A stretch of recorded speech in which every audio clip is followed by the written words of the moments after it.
Bonjour à tous, soyez les bienvenus en direct ou en podcast. La nostalgie, c'est le regret mélancolique d'une chose révolue ou de ce que l'on n'a pas connu. Mais pourquoi éprouvons-nous cette émotion mixte, sophistiquée, le plus souvent agréable et qui provoque parfois un vague à l'âme? Pourquoi aimons-nous consulter régulièrement notre album de famille, cuisiner les recettes de nos grands-parents, recontacter nos vieux camarades de classe sur Internet, regarder des films qui ont bercé notre enfance, écouter des chansons qui ont marqué notre adolescence, retourner sur les lieux où nous avons été heureux?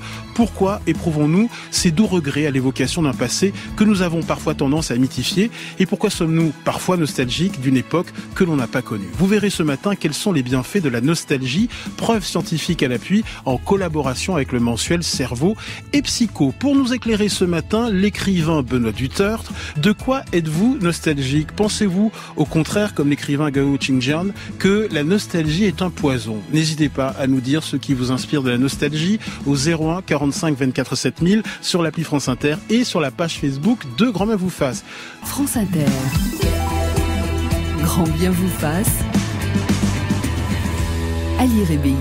La nostalgie à l'état pur concerne le temps, mais elle concerne aussi un autre pays, un ailleurs, n'est-ce pas? Il y a deux choses dans la nostalgie, le jadis et l'ailleurs. Le jadis, c'est la nostalgie du temps, d'un temps révolu et qui jamais plus ne sera, tout au moins sous la forme où je l'ai vécu. Et l'ailleurs, c'est une autre nostalgie plus guérissable, plus facile à soigner par le biais de retour, par l'aller-retour. Ça existe, l'aller-retour, n'est-ce pas? Une émission sous les bons auspices du philosophe Vladimir Jankélévitch. Bonjour Benoît Dutertre. Bonjour. Vous êtes écrivain, romancier, critique littéraire. Vous animez l'émission Étonnez-moi Benoît le samedi à 11h sur France Musique. Vous avez notamment publié La nostalgie des buffets de gare, dernier ouvrage paru chez Fayard, Les dents de la mer, M-A-I-R-E, sous-titré Souffrance d'un piéton de Paris. Et dans ce livre, on sent bien que vous ne serez pas nostalgique de l'actuel maire de Paris. Que vous inspirent ces mots merveilleux de Jankélévitch?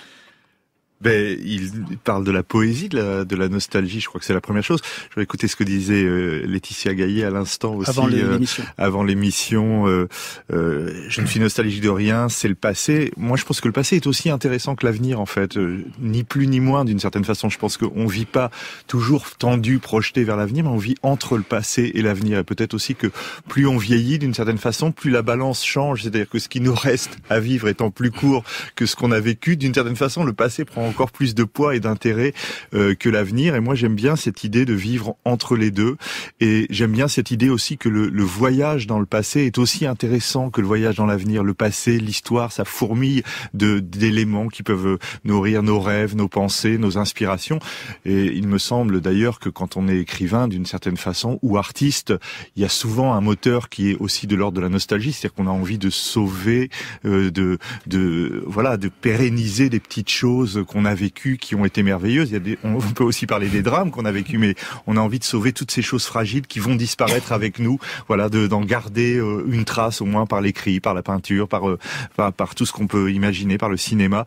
Et je crois que la nostalgie, oui, c'est vraiment profondément un des moteurs de la création artistique, qui est néanmoins toujours en fait assez combattu dans la société. C'est-à-dire que effectivement, dès qu'on tient un propos un peu nostalgique, il y a toujours quelqu'un qui va s'énerver et vous dire: oh, quand même, on a toujours dit ça. On a toujours pensé que c'était mieux avant, etc. C'est ça il y a une acception du terme nostalgie qui dit c'était mieux avant. Voilà. Mais c'est pas ça la nostalgie. C'est pas ça. Je suis d'accord avec vous. Mais cela dit, le sentiment de la nostalgie est d'autant plus aiguisé probablement aussi dans une époque qui donne souvent l'impression de foncer droit dans le mur. Je veux dire que ce soit sur le plan écologique, sur le plan des problèmes qui se posent sur la planète entière et qui se multiplient. Donc on a parfois l'impression qu'on n'a plus cette foi dans l'avenir qu'on avait peut-être dans les années 60 et 70. Oui. Et donc le sentiment qu'il y a un passé qui peut nous enseigner quelque chose est forcément évidemment également plus fort, me semble-t-il. Être écrivain d'une certaine façon, c'est essayer de coucher sur le papier tous ces moments précieux, toutes ces petites choses qui nous ont faites et dont on sait qu'elles vont irrésistiblement disparaître. Benoît Dutertre, quand vous baladez dans Paris, vous êtes un piéton de Paris, est-ce que vous éprouvez de la nostalgie d'un Paris révolu? Moi, je pense de toute façon que vous disiez à l'instant, voilà, le côté peut-être négatif de la nostalgie, mais je pense que la nostalgie, elle aiguise aussi notre sens critique, c'est-à-dire qu'elle nous pousse toujours à comparer d'une certaine façon ce qui a été et ce qui est. C'est ce qu'on fait dans votre nouveau livre. Ce que je trouve important face à la tentation de la pure nostalgie, c'est plutôt cette idée que dans chaque changement, il faut mesurer ce que nous gagnons et ce que nous perdons, et ne pas simplement voir l'évolution des choses simplement comme le gain de quelque chose.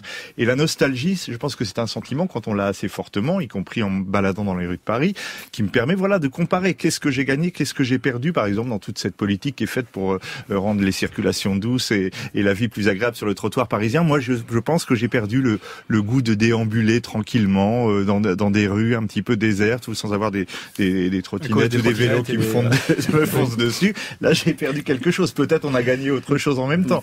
J'ai perdu je vais même faire la provocation, j'ai perdu le plaisir d'arriver en voiture par la voie Georges Pompidou sous la merveilleuse conciergerie. C'était un grand bonheur quand on arrivait dans Paris. Mais d'autres ont gagné à ce moment-là cette autoroute citoyenne, comme dit la maire de Paris, que sont devenues les voies sauvages. Et à chaque fois, quand on est nostalgique, finalement, on compare et on voit qu'on a gagné et qu'on a perdu d'une certaine façon. Mais quand on a vraiment le tempérament nostalgique, je crois qu'on peut même être nostalgique de ce qu'on n'a pas connu.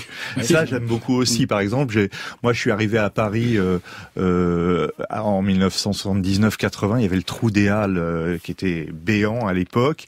Et j'ai toujours eu la nostalgie des anciennes halles que j'ai pas connues, et ça alimente mes rêveries d'une façon infinie. Et je regrette ces halles. Et c'était peut-être pas si bien que ça, mais les pavillons de Baltard, toute cette agitation autour des fruits, des légumes, des poissons, des viandes, c'est quelque chose à quoi je pense sans arrêt. Je rêve de ce Paris en partie imaginaire pour moi. Donc vraiment, le nostalgique, effectivement, il va aussi rêver de choses, qui ont lien avec l'histoire, qu'il a trouvé dans les livres, etc. Et c'est aussi une forme de la nostalgie. Nostalgie du temps de votre arrière-grand-père René Coty, le président René Coty. Peut-être c'est la nostalgie du temps doré où ma famille vivait ses heures glorieuses. J'en sais rien. Effectivement, on a toujours la nostalgie du monde de nos parents ou de nos grands-parents, peut-être. Je sais pas. Benoît Dutertre, je rappelle que vous êtes écrivain et que vous avez notamment publié La nostalgie des buffets de gare. La nostalgie, c'est l'une de vos matières premières d'écrivain ? Ah bah oui, ça c'est, je le disais tout à l'heure, et j'étais content aussi qu'on parle de Proust et de la Madeleine, parce que je pense que l'écrivain, même sans se comparer à Proust, c'est celui qui, justement, de chaque nostalgie qui est une chose individuelle et dure à partager, d'une certaine façon, va faire un objet qui devient accessible à tous. Et c'est le cas de Force, ce qui fait le côté merveilleux de cette Madeleine proustienne. Mais par ailleurs, oui, La nostalgie des buffets de gare, vous avez cité ce titre, c'était un livre sur les trains, en fait, c'était presque un livre de combat pour le service public, pour le voyage par les chemins de fer, etc. Et c'est un livre qui était fondé sur une nostalgie d'une époque où les trains partaient et arrivaient à l'heure, où toutes les petites lignes étaient desservies et fonctionnaient, etc. Et je me rappelle que ce livre qui a été bien accueilli, une journaliste de Libération disait mais c'est dommage qu'il ait appelé ça La nostalgie des buffets de gare, parce que ça donne un côté passéiste alors que c'est un livre de combat. Mais je crois que c'est ce passéisme, cette nostalgie, cette comparaison des voyages en train que je fais depuis mon enfance, c'est-à-dire depuis plus de 50 ans, de façon ininterrompue, qui m'a permis d'avoir un regard critique sur ce qu'est en train de devenir le voyage en train.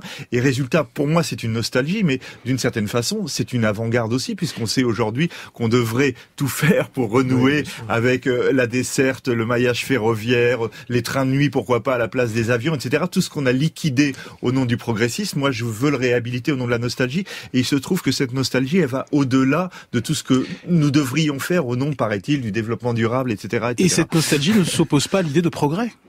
Non, elle s'oppose pas à l'idée de progrès, parce que justement, pesons à chaque fois ce qu'on gagne, ce qu'on perd. Moi, je pense qu'on a beaucoup gagné, par exemple, avec les TGV, qui sont des instruments merveilleux, mais on a aussi beaucoup perdu en supprimant ce maillage ferroviaire très fin du territoire, en supprimant les trains qu'on peut prendre à la dernière minute sans réserver 2 mois à l'avance, avec un tarif unique et clair pour tout le monde, etc. Tout ça, on l'a liquidé, on a aussi beaucoup perdu, et ça devrait pouvoir nous inspirer dans la reconstruction d'un service public digne de ce nom. Et vous êtes nostalgique des wagons-lits et les combats écologiques du moment qui fustigent l'avion vous donnent raison. Ah bah totalement. Je suis désespéré parce qu'en plus j'ai horreur. Vous avez vu ce que sont devenus les aéroports, les contrôles, ça, l'horreur totale.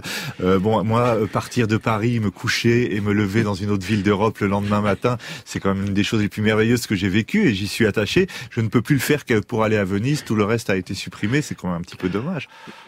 L'émission se termine. Dites-moi de quoi êtes-vous nostalgique autour de la table? Tiens, ça tombe sur vous, Benoît Dutertre.